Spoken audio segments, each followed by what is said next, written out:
بسم اللہ الرحمن الرحیم۔ السلام علیکم ایوری ون۔ براڈکاسٹ پی کے پہ آپ سب کو خوش آمدید۔ معزز ناظرین، پچھلی ایپیسوڈز میں ہم عرب کے حالات و واقعات، ان کی معاشرت، ان کے مذہبی عقائد اور دین ابراہیمی میں قریش کی بدعات کے تذکرے کے ساتھ ساتھ سلسلہ نسب میں آپ صلی اللہ علیہ وآلہ وسلم کے آباء و اجداد کے عہدوں اور منصبوں پہ بات کر چکے ہیں۔ اب ویڈیو میں مزید آگے بڑھتے ہوئے سلسلہ نسب میں ہم حضرت عبد المطلب کے خواب کا تذکرہ کریں گے۔ جیسا کہ پچھلی ایپیسوڈز میں ہم بیان کر چکے ہیں کہ آپ صلی اللہ علیہ وآلہ وسلم کے دادا حضرت عبد المطلب انتہائی حسین و جمیل، قوی، بردبار اور حلیم، سخی اور کریم اور شر اور فتنہ سے دور رہنے والے تھے۔ آپ کی انہی خوبیوں کی وجہ سے اللہ سبحانہ و تعالیٰ نے آپ کو زمزم کی خدائی کا شرف نوازا۔ معزز ناظرین، زمزم کا وہ چشمہ جو کہ اللہ سبحانہ و تعالیٰ کے حکم سے حضرت اسماعیل علیہ السلام کے زمین پر ایڑیاں رگڑنے کی صورت میں نمودار ہوا اور تمام عرب کے لیے متاع حیات بن گیا، پھر ایسے کون سے واقعات ہوئے کہ زمزم کے چشمے کو دفنا دیا گیا، اور کون لوگ تھے جنہوں نے یہ کام سر انجام دیا، اور حضرت عبد المطلب کو ہی کیوں خواب میں اس کی خدائی کا حکم دیا گیا؟ تو چلیے اس قصے کی تفصیل جانتے ہیں۔ تو قصہ کچھ یوں ہے کہ قبیلہ بنو جرہم، جن کا اصلی وطن یمن تھا، جب یمن میں قحط سالی کی صورتحال پیدا ہوئی تو بنی جرہم معاش کی تلاش میں ادھر ادھر نکلے۔ اتفاق سے اثناء راہ میں اسماعیل علیہ السلام اور ان کی والدہ ماجدہ حضرت ہاجرہ سے چاہے زمزم کے قریب ملاقات ہو گئی۔ بنو جرہم کو یہ جگہ پسند آئی اور اس جگہ قیام پذیر ہو گئے، اور پھر چند سال کے بعد حضرت اسماعیل علیہ السلام کی شادی بھی اسی قبیلے میں ہوئی، اور نبی ہونے کے بعد مالکہ اور جرہم اور اہل یمن کی طرف مبعوث ہوئے۔ 130 سال کی عمر میں آپ علیہ السلام کا انتقال ہوا۔ حتیم میں اپنی والدہ ماجدہ کے قریب مدفون ہوئے۔ اسماعیل علیہ السلام کے وصال کے بعد حسب وصیت ان کے بیٹے کے دار خانہ کعبہ کے متولی ہوئے۔ اسی طرح بنو اسماعیل خانہ کعبہ کے متولی ہوتے رہے۔ ایک عرصہ گزرنے کے بعد بنو اسماعیل اور بنو جرہم میں منازعت اور مخاصمت کی نوبت آئی۔ بالآخر بنو جرہم غالب آ گئے اور مکہ میں جرہم کی حکومت قائم ہو گئی۔ چند روز کے بعد جرہم کے حکام لوگوں پر ظلم و ستم ڈھانے لگے، یہاں تک ظلم کیا کہ اولاد اسماعیل علیہ السلام مکہ کے اطراف و جوانب میں آباد ہو گئی۔ جرہم کا ظلم و ستم و فسق و فجور اور بیت اللہ کی بے حرمتی جب حد سے گزر گئی تو ہر طرف سے قبائل عرب مقابلے کے لیے کھڑے ہو گئے۔ مجبوراً قبیلہ بنو جرہم کو مکہ سے نکلنا اور بھاگنا پڑا، لیکن جس وقت مکہ سے وہ نکلنے لگے تو خانہ کعبہ کی چیزوں کو بئر زمزم میں دفن کر گئے، اور بئر زمزم کو اس طرح بند کر گئے کہ زمین کو ہموار کر دیا اور زمزم کا نشان بھی نہ رہا۔ بنی جرہم کے چلے جانے کے بعد بنی اسماعیل علیہ السلام مکہ میں واپس آ گئے اور یہیں پہ آباد ہو گئے، مگر بئر زمزم کی طرف کسی نے کوئی توجہ نہ کی۔ مرور زمانہ سے اس کا نام و نشان بھی نہ رہا، یہاں تک کہ جب مکہ کی حکومت اور سرداری حضرت عبد المطلب کے قبضہ میں آئی اور ارادہ خداوندی اس جانب متوجہ ہوا کہ چاہے زمزم جو عرصہ سے بند ہے اور بے نام و نشان پڑا ہے اس کو ظاہر کیا جائے، تو رویائے صالحہ یعنی سچے خواب کے ذریعے سے عبد المطلب کو اس جگہ کے کھودنے کا حکم دیا گیا۔ اس جگہ کے نشانات اور علامات خواب میں بتلائے گئے۔ چنانچہ عبد المطلب کہتے ہیں کہ میں حتیم میں سو رہا تھا کہ ایک آنے والا میرے پاس آیا اور مجھ سے خواب میں یہ کہا، برہ کو کھودو۔ میں نے دریافت کیا برہ کیا ہے، تو وہ شخص چلا گیا۔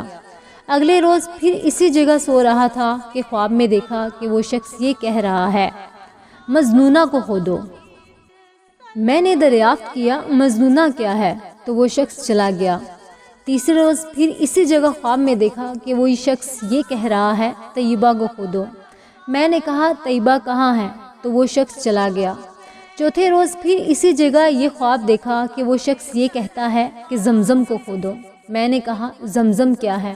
اس نے جواب دیا، وہ پانی کا ایک کنواں ہے کہ جس کا پانی نہ کبھی ٹوٹتا ہے اور نہ کبھی کم ہوتا ہے، بے شمار حجاج کو سیراب کرتا ہے۔ اور حضرت عبد المطلب فرماتے ہیں کہ پھر مجھے اس جگہ کے کچھ نشانات اور علامات بتائے گئے کہ اس کو اس جگہ پہ کھودو۔ اس طرح بار بار دیکھنے اور نشانات کے بتلانے سے عبد المطلب کو یقین ہو گیا کہ یہ خواب سچا ہے، یعنی رویائے صادقہ ہے۔ عبد المطلب نے قریش سے اپنا خواب ذکر کیا اور کہا کہ میرا ارادہ اس جگہ کو کھودنے کا ہے۔ قریش نے کھودنے کی مخالفت کی، مگر عبد المطلب نے مخالفت کی کوئی پرواہ نہیں کی اور کدال اور پھاوڑا لے کر اپنے بیٹے حارث کے ساتھ اس جگہ پہنچ گئے اور نشان کے مطابق کھودنا شروع کر دیا۔ عبد المطلب کھودتے جاتے تھے اور حارث مٹی اٹھا کر پھینکتے جاتے تھے۔ 3 روز کے بعد ایک من ظاہر ہوئی۔ عبد المطلب نے فرط مسرت سے اللہ اکبر کا نعرہ لگایا اور یہ کہا، یہی اسماعیل علیہ السلام کا کنواں ہے۔ اس کے بعد عبد المطلب نے چاہے زمزم کے قریب کچھ حوض تیار کرائے جن میں آب زمزم بھر کر حاجیوں کو پلاتے۔ چند حاسدوں نے یہ شرارت شروع کی کہ شب میں ان حوضوں کو خراب کر جاتے تھے، جب صبح ہوتی تو عبد المطلب ان کو درست کرتے۔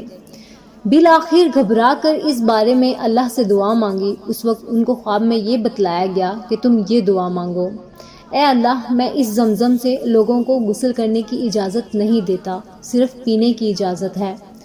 صبح اٹھتے ہی عبد المطلب نے اس کا اعلان کر دیا۔ اس کے بعد جب کسی نے حوض کے خراب کرنے کا ارادہ کیا، وہ ضرور کسی بیماری میں مبتلا ہوا۔ جب بار بار اس قسم کے واقعات ظہور پذیر ہوئے تو حاسدوں نے عبد المطلب کے حوضوں سے تعرض کرنا چھوڑ دیا۔ معزز ناظرین، یہ تھی چاہے زمزم کے واقعے کی تفصیل۔ اب سوال یہ پیدا ہوتا ہے کہ یہ زمزم کی کھدائی حضرت عبد المطلب نے اکیلے ہی کیوں کی؟ تو اس کا جواب کچھ یوں ہے کہ جب حضرت عبد المطلب نے اپنے خواب کا تذکرہ قریش سے کیا تو اہل قریش نے حضرت عبد المطلب سے جھگڑا شروع کر دیا اور مخالفت کی اور یہ مطالبہ کیا کہ ان کو بھی کھدائی میں شامل کیا جائے۔ اس پر حضرت عبد المطلب نے فرمایا کہ میں ایسا نہیں کر سکتا، میں اس کام کے لیے مخصوص کیا گیا ہوں۔ لیکن قریش کے لوگ باز نہ آئے، یہاں تک کہ فیصلے کے لیے بنو سعد کی ایک کاہنہ عورت کے پاس جانا طے ہوا اور وہ لوگ مکہ سے روانہ بھی ہو گئے۔ لیکن راستے میں اللہ تعالیٰ نے انہیں ایسی علامات دکھائیں کہ وہ سمجھ گئے کہ زمزم کا کام قدرت کی طرف سے عبد المطلب کے ساتھ ہی مخصوص ہے، اس لیے راستے سے ہی پلٹ آئے۔ اس طرح حضرت عبد المطلب نے اللہ سبحانہ و تعالیٰ کے حکم کو مانتے ہوئے بلا خوف و اندیشے اپنے خواب کی تعبیر پوری کی۔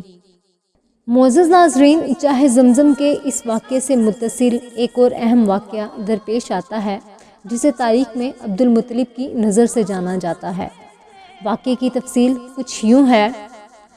چاہے زمزم کی کھودتے وقت عبد المطلب کا سوائے اکلوتے بیٹے حارث کے اور کوئی یار و مددگار نہ تھا، اس لیے منت مانگی کہ اگر حق تعالیٰ مجھ کو 10 بیٹے عطا فرمائے جو جوان ہو کر میرے دست و بازو بنے تو ایک فرزند کو اللہ کے نام پر ذبح کروں گا۔ جب اللہ سبحانہ و تعالیٰ نے ان کی یہ تمنا اور آرزو پوری کی اور 10 بیٹے پورے ہو گئے تو ایک رات خانہ کعبہ کے سامنے سو رہے تھے تو خواب میں یہ دیکھا کہ ایک شخص یہ کہہ رہا ہے، اے عبد المطلب، اس نظر کو پورا کیجئے جو آپ نے اس گھر کے مالک کے لیے مانی تھی۔ حضرت عبد المطلب خواب سے بیدار ہوئے اور سب بیٹوں کو جمع کیا اور اپنی نظر اور خواب کی خبر دی۔ سب نے ایک زبان ہو کر یہ کہا، آپ اپنی نظر پوری کریں اور جو چاہے کریں۔ حضرت عبد المطلب نے سب بیٹوں کے نام پر قرعہ ڈالا۔ حسن اتفاق سے قرعہ حضرت عبداللہ کے نام پر نکلا، جن کو عبد المطلب سب سے زیادہ محبوب رکھتے تھے۔ عبداللہ کا ہاتھ پکڑ کر مذبح یعنی قربان گاہ کی طرف چلے اور چھری ساتھ تھی۔ حضرت عبداللہ کی بہنیں یہ دیکھ کر رونے لگی اور ان میں سے ایک بہن نے یہ کہا کہ اے باپ، آپ 10 اونٹوں اور عبداللہ میں قرعہ ڈال کر دیکھیے، اگر قرعہ اونٹوں کے نام پر نکل آئے تو 10 اونٹوں کی قربانی کر دیجئے اور ہمارے بھائی عبداللہ کو چھوڑ دیجئے۔ اس وقت 10 اونٹ ایک آدمی کی دیت اور خون بہا ہوا کرتے تھے۔ قرعہ جو ڈالا گیا تو اتفاق سے حضرت عبداللہ کے نام پر ہی نکلا۔ عبد المطلب 10 اونٹ زیادہ کر کے قرعہ ڈالتے جاتے تھے، مگر قرعہ عبداللہ ہی کے نام پر نکلتا تھا، یہاں تک کہ 100 اونٹ پورے کر کے قرعہ ڈالا گیا تو قرعہ اونٹوں کے نام پر نکلا۔ اس وقت عبد المطلب اور تمام حاضرین نے اللہ اکبر کہا، بہنیں اپنے بھائی عبداللہ کو اٹھا لائیں اور عبد المطلب نے وہ 100 اونٹ صفا اور مروہ کے مابین نہر کیے۔ ابن عباس رضی اللہ تعالیٰ عنہ فرماتے ہیں کہ اول دیت کی مقدار 10 اونٹ تھی۔ سب سے پہلے عبد المطلب نے قریش اور تمام عرب میں یہ سنت جاری کی کہ ایک آدمی کی دیت 100 اونٹ ہیں، اور نبی کریم صلی اللہ علیہ وآلہ وسلم نے بھی اسی کو برقرار رکھا۔ اسی واقعے کے بعد سے حضرت عبداللہ ذبی کے لقب سے موسوم ہوئے اور اسی وجہ سے نبی کریم علیہ الصلوۃ والسلام کو ابن الذبیحین کہتے ہیں، یعنی 2 ذبیح کے فرزند۔ حضرت امیر معاویہ رضی اللہ تعالیٰ عنہ فرماتے ہیں کہ ہم ایک بار حضرت صلی اللہ علیہ وآلہ وسلم کی خدمت بابرکت میں حاضر تھے کہ ایک اعرابی آیا اور آپ کو ان لفظوں سے خطاب کیا، یا ابن الذبیحین۔ آپ صلی اللہ علیہ وآلہ وسلم نے تبسم فرمایا۔ حضرت معاویہ رضی اللہ تعالیٰ عنہ جب اس حدیث کی روایت سے فارغ ہوئے تو حاضرین میں سے کسی نے دریافت کیا کہ وہ دو ذبیح کون ہیں؟ تو حضرت معاویہ رضی اللہ تعالیٰ عنہ نے حضرت عبداللہ کا یہ واقعہ بیان کر کے کہا کہ ایک عبداللہ اور دوسرے حضرت اسماعیل علیہ السلام۔ معزز ناظرین، یہ تھی آج کی ویڈیو۔ امید ہے کہ سیرت النبی صلی اللہ علیہ وآلہ وسلم پر مشتمل یہ سیریز آپ کو پسند آ رہی ہوگی اور اس سے آپ کے علم میں بھی خاطر خواہ اضافہ ہو رہا ہوگا۔ اس سیریز کی مزید ایپیسوڈز کے لیے ہمارے ساتھ جڑے رہیے گا۔ تب تک اپنا خیال رکھیے گا اور مجھے اپنی دعا میں یاد رکھیے گا۔ ملتے ہیں اگلی ویڈیو میں۔ اللہ حافظ۔